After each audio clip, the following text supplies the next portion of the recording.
Hi, this is Carl Polachuk, and I'm here with Raj Goel, and we're going to talk a little bit about standard operating procedures. As you can see, I have a very relaxed environment here in my office. He's got a whole business environment, so welcome to the show, Raj. It's a pleasure to be here, Carl. So I wanted to talk about a couple of different blog posts. One is, if you are not a follower of Andy Parks, I recommend that you go to my blog roll over at smallbizthoughts.com, click on Andy's blog. He is celebrating his 10th anniversary as a blogger, so I think that's pretty cool, and he's got a lot of good stuff, so go check him out. Also, just yesterday, so we're recording this on Friday, and yesterday, Jay McBain, who is a good long-term member of our community, posted up a blog post about the 100 most followed people in our community. So if you look at, top to bottom, so number one is Rob Ray from Datto, and number three is my good friend Dave Sobel from Solar Winds, and sadly, I'm way down at 27, but hey, I'm on the list. So anyway, it's a great list of people who are very influential in the community, and a group of people that is absolutely worth following. So check that out, Jay McBain. And again, that's on my blog roll, but also just go to jaymcbain.com and you'll find it. So Raj, have you got a couple of recommended blog posts for us? Yes, Carl, we've got two lined up for you. All righty, so tell us what they are. First one is on creating obvious SOPs. And I know people are probably thinking, hey, Carl, you talk about SOPs all the time. Who's this Raj character and why is he on the show? So let's address that up front. I've been a follower and a fan of yours for forever. And having read your works and, Robin Robbins and Get Things Done and 4-Hour Work Week and E-Myth, and, and a lot of other members of our community, including Gary Pica and so on, everybody tells you you need to have processes in your business. Everybody preaches the gospel of process from Deming onwards. And what we realized is, yes, we want process, but where do we get them? And there was not a ready-made library of recipes we could use. So what we ended up doing is taking guidance from a whole bunch of other experts in our own experience and actually turning them into real life recipes on how to run our business, marketing, IT operations, and so on. And the first SOP article I have for you, blog post I have for you, is called Creating Obvious SOPs. And what's an obvious SOP? Obviously. Well, the reason this was written is when I started training my employees and some of our clients, the text would always go to documenting the difficult stuff. Stuff they do rarely, like an Exchange server setup or, VMware, something that they just rip their hair out on. But all the day-to-day obvious stuff, how do you set up a client workstation? How do you set up an Outlook signature? How do you set up email on a smartphone?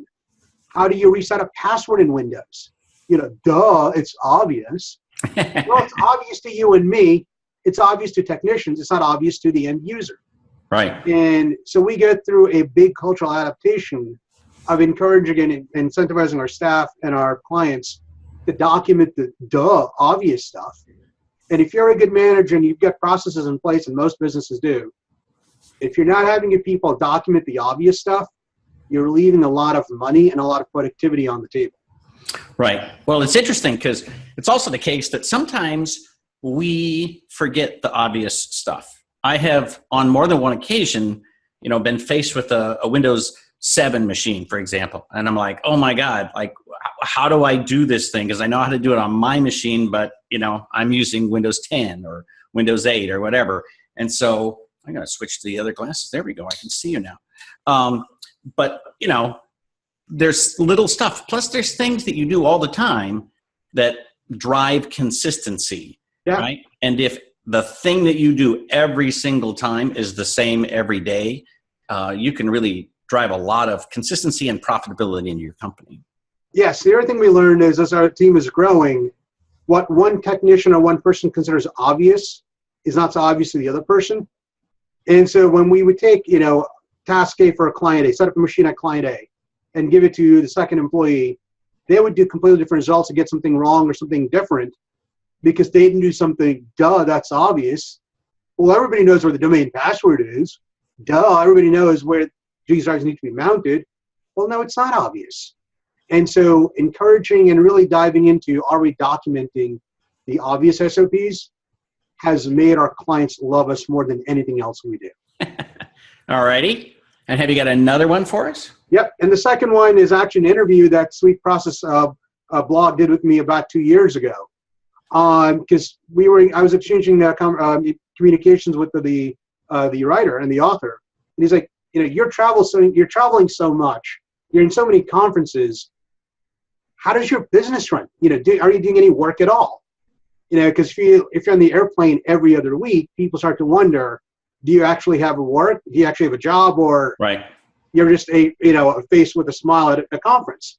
That's what until 5 years ago, I could not travel. Until 2009, taking a long weekend off was an impossibility. I planned a long weekend vacation with my wife, 3 whole days, over I think Columbus Day weekend or something, and I spent half that vacation on the phone with the office. And that is no way to run a life. Fast forward to last year, where my family and I took 5.5 weeks of vacations, on top of which I spent 60 business days out of the office at conferences, on TV, traveling to various places. And what's the difference between 09 and 015? We implemented a lot of processes at BrainLink. So everything we do runs by SOPs. The mantra at BrainLink is you're either using an existing SOP unmodified, which is a great place to be. Right. Or you're slightly modifying the existing process because something needs to be changed. Or you're writing a brand new SOP because we're doing something you haven't done before. Or you're looking for a new job. I have gone to a place where if you're not using an SOP, and how do we know this? So we do a process every single business day called daily backup review, where one of our employees goes through every single data vault we have and verifies in writing every server's been backed up in the last 24 hours, it's been synced offsite, there's free space, there are no errors. And not only do they sign their name to that ticket, they actually link the SOP they used to follow that and the checklist they used. And these tickets are client-facing. So if any of those 4 conditions are not met, no good on-site backup, no off-site sync, insufficient free space, any kind of errors, that's an invalid backup. When our clients see this, they generally go, what happened? What's wrong? And by having every ticket that we complete that has an SOP linked to it, not only brings accountability to the process, it also means when somebody else takes over, like 3 months later, what did Carl do? I don't know, but if I look at the ticket, click the link, read the SOP, and now we cut down our time to market. And the way I see it, we're in a customer service business. Right. We're no different than waiters in a restaurant. And if you're making the customer wait for the soda and their coffee and the napkin and the fork and everything else, and there's cigarette butts in their soup, they're not coming back. And so we do everything we can to remove the speed bumps from our clients getting the best possible service possible, because we want them to be lifelong repeat customers at our restaurant. Right. So the interesting thing is that, obviously from my perspective, you're preaching to the choir, right? Yep. So, but your processes, so some of them are like the obvious processes are things like checking the backups. If you switch to a different backup system, most of that process would stay exactly the same. Other things are very product specific, like you have specific things for ConnectWise, for example. Yeah. So what do you think is the mix of sort of generic processes or, processes that are 90% generic versus ones that are very, very product specific? We don't like generic processes.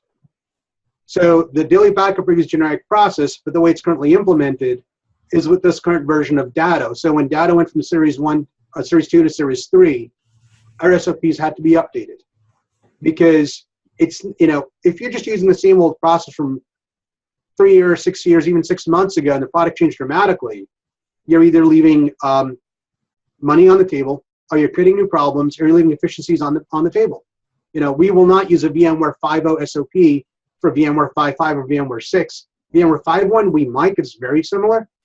So the key thing is, and here's one of the hangups we got over. When we were writing generic documentation, our business was terrible. And when I look, and I know about 2,000 MSPs worldwide. I visited about 200 of them in the last 4 years. I like to visit my peers and my friends every time I go someplace. So what is the most common problem we all have? We all share the same exact problems. We can't find enough technicians. Our documentation internally is just terrible. And vendor documentation is miserable, and it goes downhill from there. Why? Because most of us try to write generic one-size-fits-all. Using a food analogy, because I'm a foodie and I like food, if you read most IT documentation says, take pasta product, boil, add sauce, add cheese, serve. Now, is that a spaghetti marinara with a bit of Parmesan on top, or is it a lasagna? Or is it a mac and cheese? Whereas we go, IT is a lot like cooking.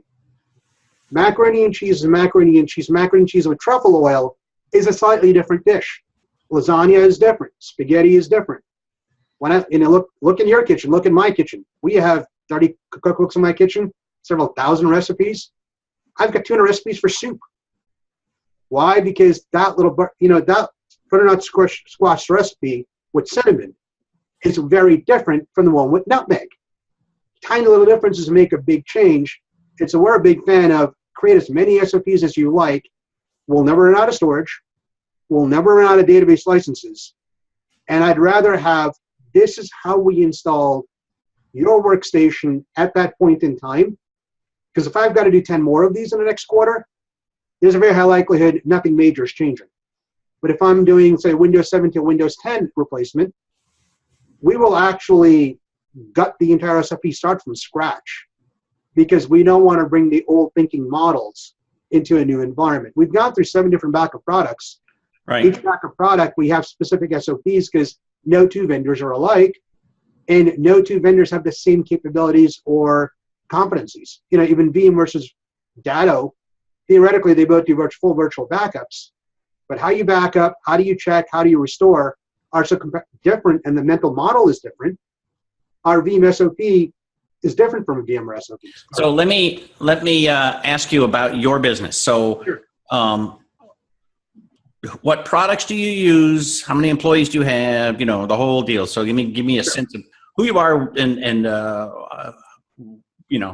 why you come to have these processes. Fair enough. So we use ConnectWise, Continuum, Sophos firewalls, WebRoot, Sophos antivirus, Datto backups, a lot of VMware, Windows 7, 8, 10, Windows 08 R2 up to Windows 2016 servers, some AWS, some clients on Gmail. We have pretty much the technology stack a lot of other businesses have. We specialize in hedge funds, private equity, and construction firms. So then we also have core competencies in Bloomberg, Realtek, and Timberline to LOBs that impact those businesses. From a technology stack, what we have is what a lot of other MSP peers have. And my biggest frustration, I've been in business for 22 years, became an MSP in 09, 010. And between the jargon and there was so much I had to learn in this space, and there was no easy place to learn it. And then as I bring on new employees, whether it's for service manager or technician or team lead, there isn't an easy way to train them because we don't have formal training for IT professionals like going to law school or medical school. If you look at medicine, for example, just going to med school isn't enough. You have to spend 4 or 5 years in residency, then a couple of years specializing before you actually become a real professional doctor. So we looked at that model. I looked at a lot of training models before I ended up inventing SOP culture because I didn't want to invent it. It's cheaper to buy it than to make it. And had I known then what I know now, I still would have preferred to buy it. But we couldn't. And so we ended up creating these recipes, first internally for ourselves. We had no desire to tell anybody about it because we were embarrassed at how poor our documentation was and how poor our processes were. And accidentally, about 2 years ago, one of my employees sent an SOP to a client on how we restart the time clock machine on their server. 150 employees in a warehouse. If the time clock doesn't work, the company doesn't work. And my employee was on training that day. The client sends a ticket at 8 o'clock in the morning before we open. We have an emergency, get my time clock up and running. And she thankfully attached the PDF to her email and her ticket. So instead of trying to figure out what my employee had done, because I don't deal with this client on an operational basis, is able to pull up the PDF, follow the steps. 10 minutes later, she's back in business. And that day we had a huge revelation. Any client-facing SOPs, how do we set up your Outlook, your signature, your smartphone, your VPN setup? We give them to the client unasked, and we train them on it, and it has had a big impact of reducing our service calls, because nobody wants to call us if they can self-service.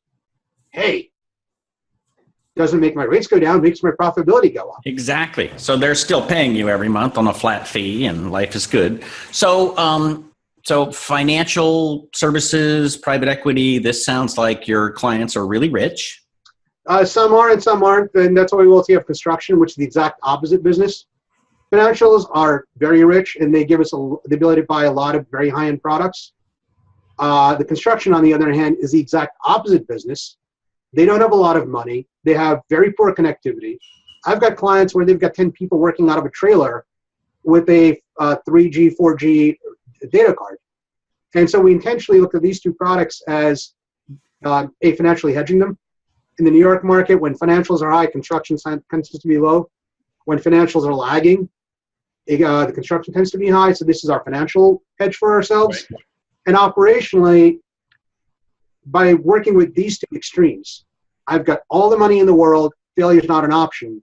I've got next to no money, and they've got a high tolerance for, we can be down for a day. How do we deliver a good product to both environments? And what can we learn from each one to the other? We take the high-end stuff we learn here, bring it down market here. On the flip side, the construction industry is so porous. I can't tell my users they can't put stuff on their laptops or they can't let strangers in. The entire business is, hey, we got a job trailer building a new hospital, 150 contractors, 300 laptops going to fly in through my trailer in the next 90 days. No control, no standards, no ability to say no. So this is a completely porous network, and we suspect, I predict, in the next 3 years, almost every business will become this colander where you can't control the endpoint, you can't enforce any standards. Uptime is mandatory, and how do you run a business and how do you deliver security and uptime in that environment we've actually had to invent a lot more processes and a lot more technology for our construction clients than our financial clients. In some areas, financial clients are easy because they have their traditional IT support model. Right. But supporting a very highly moving, chaotic environment. To be honest, the financial people probably take security way more seriously. Oh, yes, absolutely. Because there's no question about what's at stake. Yeah. So you built all these processes, yeah, and SOPs. You built a culture of SOPs. So kind of your branding is SOP culture, right? That is. So you have basically decided that you want to turn these into a set of products. Yes. So quickly tell me about those. Sure. So the product, we have 1,000 recipes in our database. We are licensing about 500 of them, 500 client-facing with sensitive data. Wait. First, give me the URL. SOPculture.com. SOPculture.com. Okay. Yep. So you've got about 500. We're licensing 500 SOPs to other MSPs already. We have some very successful MSPs in the $1 million to $5 million revenue range who looked at us and said, oh my God, where have you been my entire life? Because they realized the same thing I did. We have 10 employees. Most of our clients tend to have 5 to 20 employees. And standardizing staff training is the biggest battle. And when you have one technician, one service manager, you can kind of wing it. When you have 2, 3, 4 technicians or 5 or 10, and you want them all to deliver the same consistent service, it becomes a bit more challenging. When you walk into Starbucks, when I walk into Starbucks worldwide, I get the same badly burnt coffee exactly the same way every Starbucks in the world. I don't get a different Starbucks going to a different barista. Whereas at least in our shop and a lot of our friends that we looked at, depending on which technician you spoke to, your service experience was different. So I'm a big believer in we need to standardize our industry and our services offering. Our clients should get the same experience from our technicians and our service managers that they get from Starbucks or the staff at Marriott. Individual personality matters. Having your people smile at you matters. But at the end of the day, whether barista number 1 or barista number 15 made the latte, it should be the same latte. Whether technician 1 or technician 15 installed that workstation, it should work and function exactly the same. And so a lot of other MSPs have looked at it, and many have adopted it, because now they get a ready-made list of recipes they can use.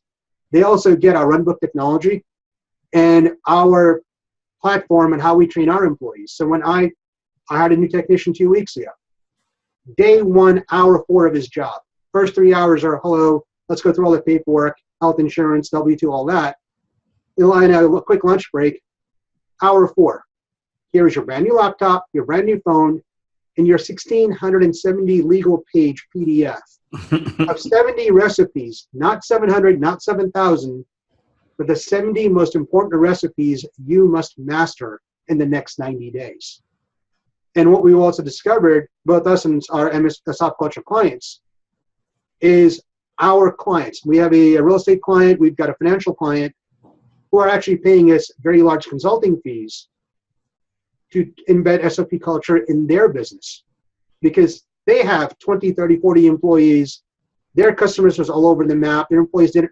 Every business is a technology business. My clients are in office spaces. But when you go to get an office from them, your phone needs to be set up, your internet needs to be set up, your email needs to be properly forwarded. All these back-end processes have to happen. And they had so much turnover, it was all tribal knowledge and it was chaotic. So we spent the last 14 months, I spent 6 months basically playing receptionist.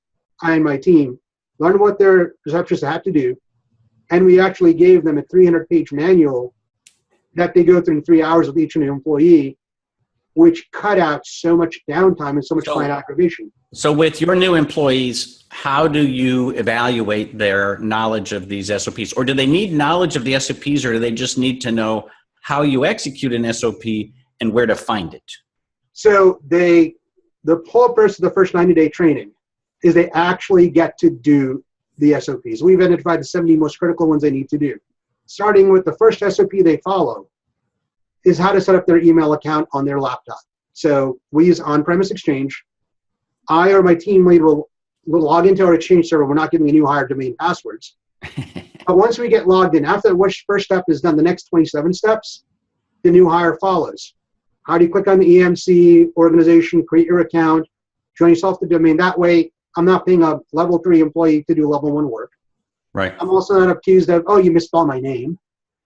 Yeah, you can typo your own name. I'm not going to give blame for you typoing your name.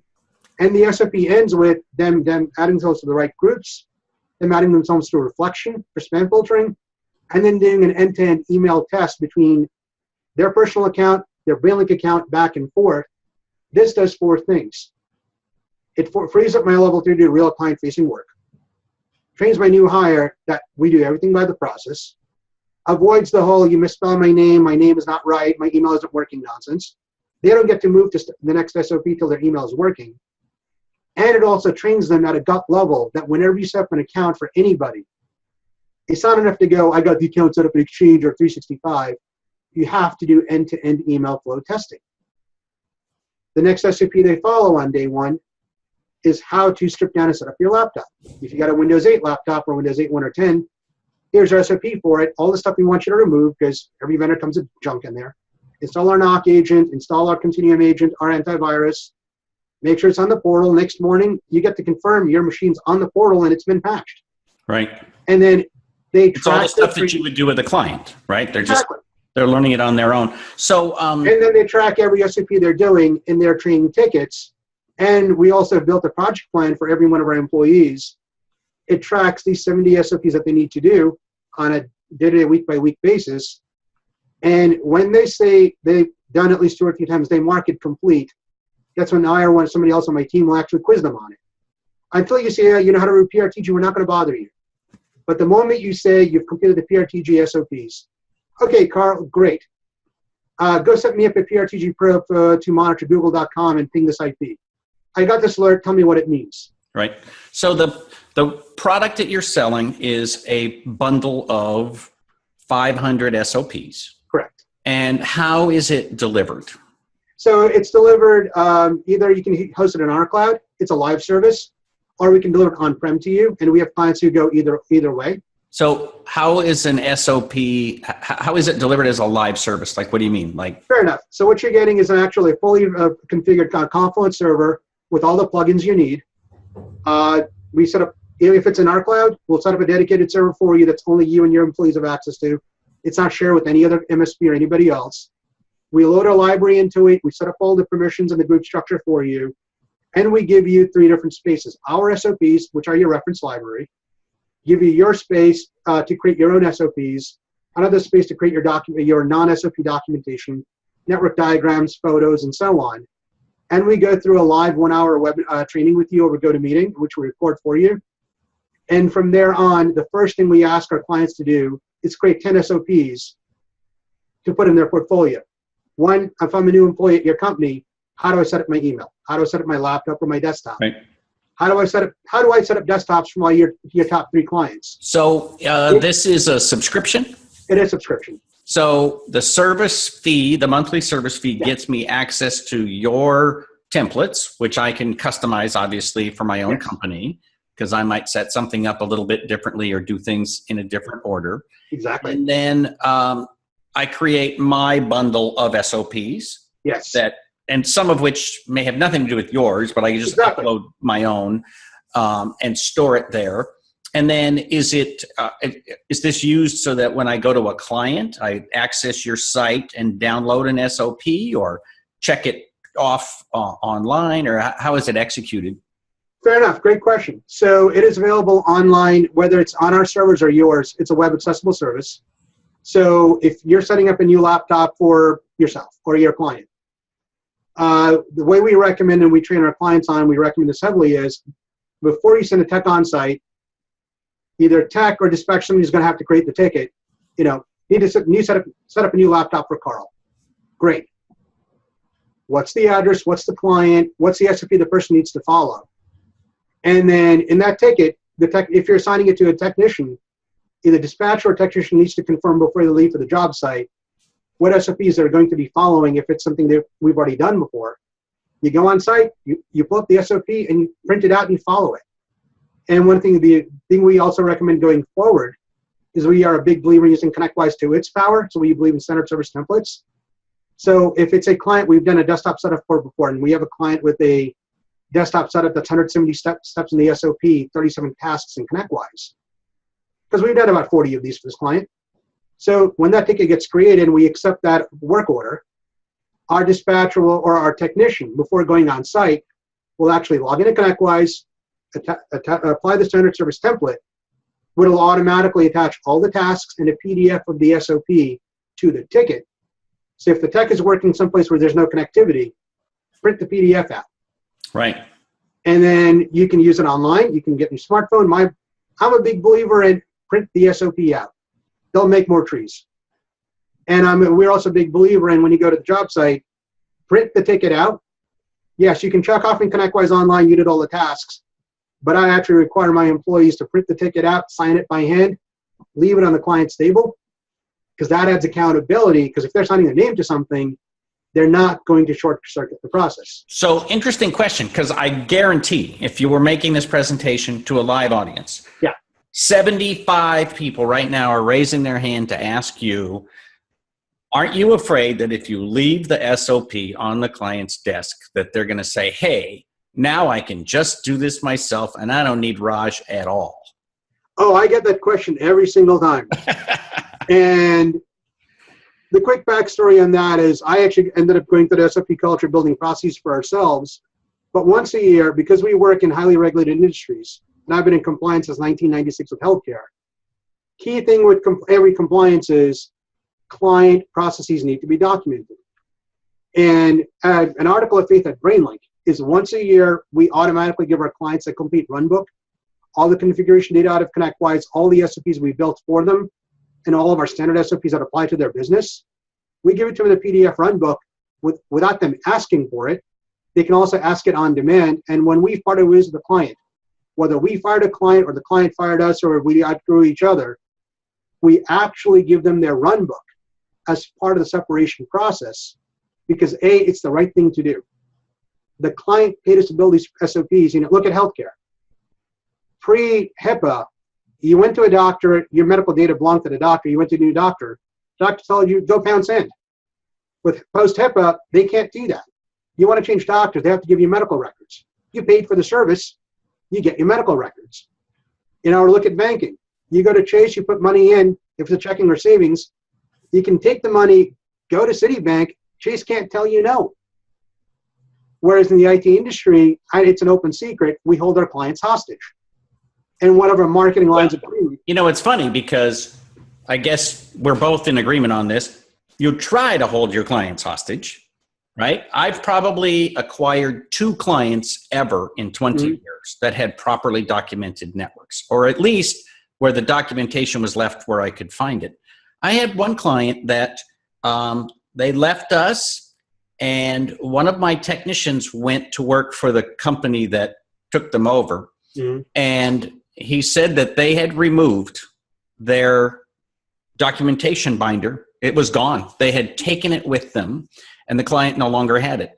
But I knew that we've given it to the client in electronic format every year for whatever it was, 12 years. So I knew that the client had it if they absolutely needed to. And when that client came back to us, there was no documentation anywhere. So it's quite alarming, but it's also interesting, like the documentation didn't keep them from losing that client. Right. And the way I see it, not only does it belong to the client, if you hold them against their will, it's holding them hostage. But if they want to be in business with you because they love you because you're doing a great job, we're not holding them hostage. We're making them fall in love with us. And our client, when we survey our clients every year, and when I did a survey about 2 years ago with one of our most difficult clients, what do you like about it? Why did you hire us? How are we better than the other guy? What do you like about us? What can we improve? I expected our clients to go, we're faster, we're smarter, we're more responsive, we resolve issues. 5 of my top 7 clients all said the same thing. They loved us because we ticket and we document. And the first time I read it, I got so angry. I closed my office.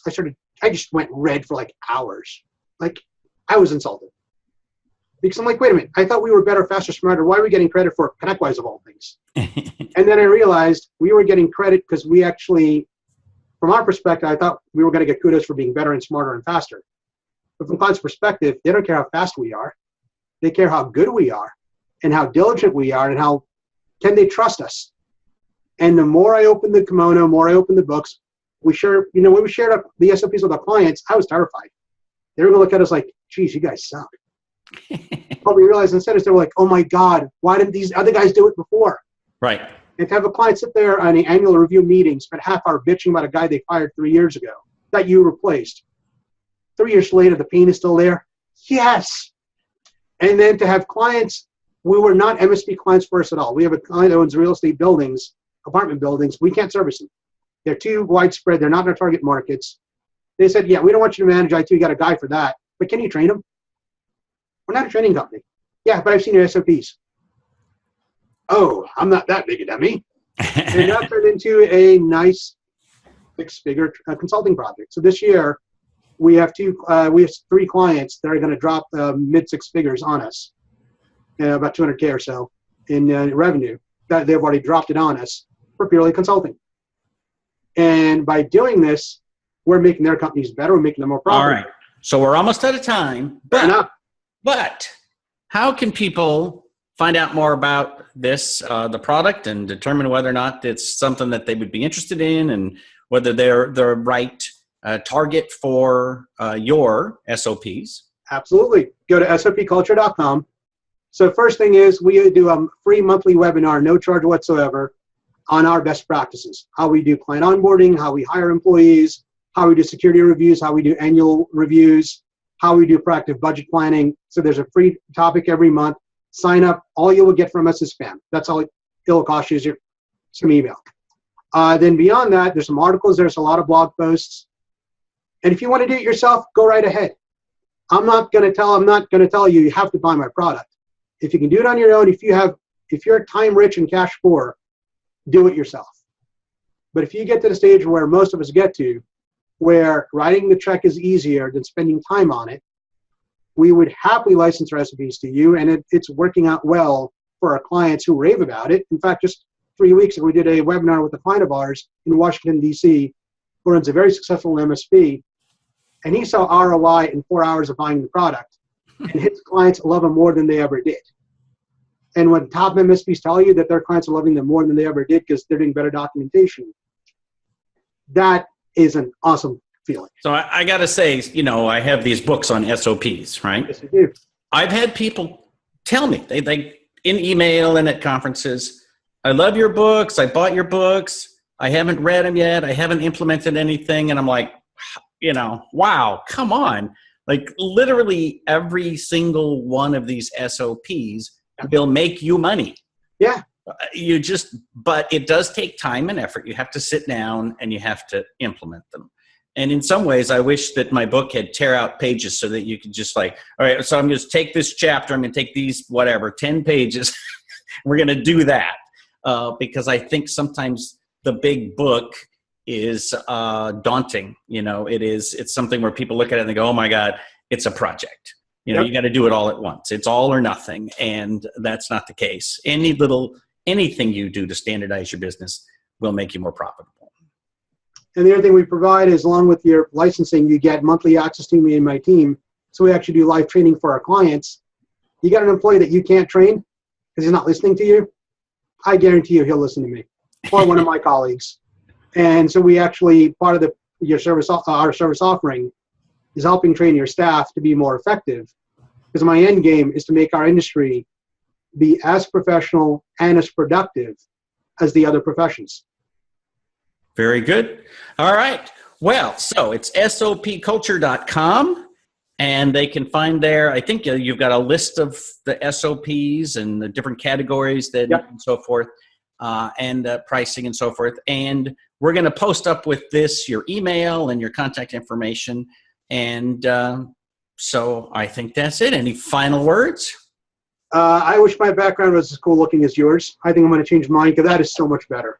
Just pay somebody to paint the wall in your office. I will. That's a way better background than this one. Thank you, Carl. And if the landlord doesn't like it, you just roll her over it when you move out. I'm married to her. She can't throw me out. Very good. All right. Thank you, sir. Thank you, everybody, for watching. Thank you. Tune in again. I hope you subscribe to SMB Community Podcast. Subscribe to the blog, and we will see you next time.